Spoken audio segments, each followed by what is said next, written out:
India কখনো কল্পনা করেনি যে ইলিশের বদলে হাসানকে পাঠাবে।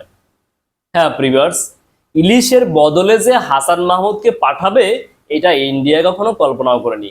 আর সেই হাসান মাহমুদ একটা নম্র ভদ্র ছেলে, সে ক্রিজে নেমে একদম বাঘ হয়ে গেল আর পরপর 4টা উইকেট শেয়ার করে নিল।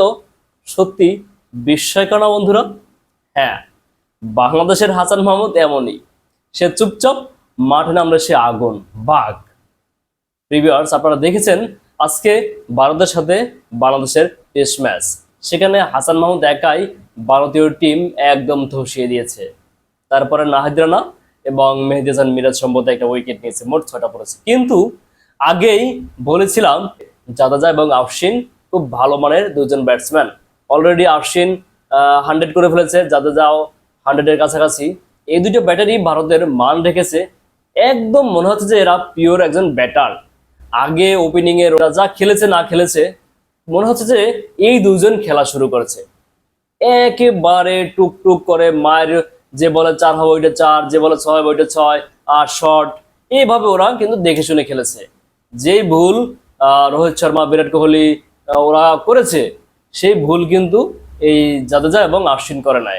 আশ্বিন এবং জাদেজা মূলত বলার অলরাউন্ডার, কিন্তু তারা যে ব্যাটিং করে মাঝে মাঝে আমার কাছে মনে হয় যে তারা পাক্কা ব্যাটিং, পাশাপাশি বোলিং করে একদম ফ্রি, যেমন আমাদের মেহেদী হাসান মিরাজ। তবে মেহেদী হাসান মিরাজ ব্যাটিংও ভালো এবং বোলিংয়েও ভালো। তো যাই হোক প্রিভিয়ার্স, তবে শুভকামনা থাকবে বাংলাদেশ টিমের প্রতি, ব্যাটিং নেমে যেন একটা ভালো সূচনা করতে পারে। তার কারণ আমাদের ওপেনিং এ দীর্ঘদিন ধরে সমস্যা, কিন্তু পাকিস্তান সিরিজে আমরা দেখেছি যে আমাদের সেই সমস্যাটা 80% কেটে গেছে। আমাদের যে ওপেনিং সমস্যা ছিল টেস্টে, সেটা 80% কেটে গেছে। তো এখন আশা করা যায় আমাদের ওপেনিংটা ভালো হবে, তারপর মিডল অর্ডার এটাও ভালো হবে। মুমিনুল হক, শান্ত, তারপর লিটন, সবাই এখন ফর্মে আছে। যেই শান্ত এবং লিটনকে নিয়ে অনেক সমালোচনা করেছি, অনেক আলোচনা করেছি, তারা এখন ফর্মে আসছে, খুব ভালো লেগেছে।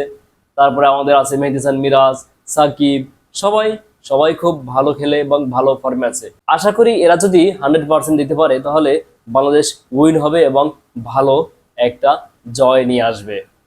তবে বলতেই হয় বাংলাদেশের পেস ইউনিটের কথা।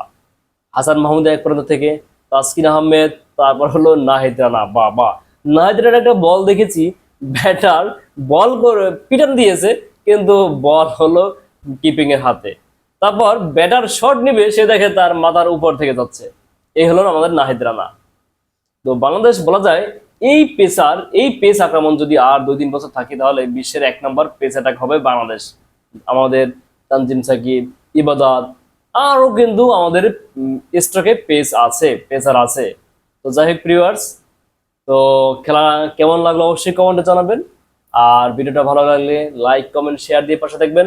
আর আপনার যদি কোনো মন্তব্য থাকে, হোক ইন্ডিয়ার পক্ষে হোক ইন্ডিয়ার বিপক্ষে, মানে বাংলাদেশের পক্ষে, অবশ্যই কমেন্টে জানাবেন। তার কারণ আমার এই ভিডিওটা ইন্ডিয়ার দাদাবাবুরাও দেখবে, হয়তো তাদের বিপক্ষে যাবে।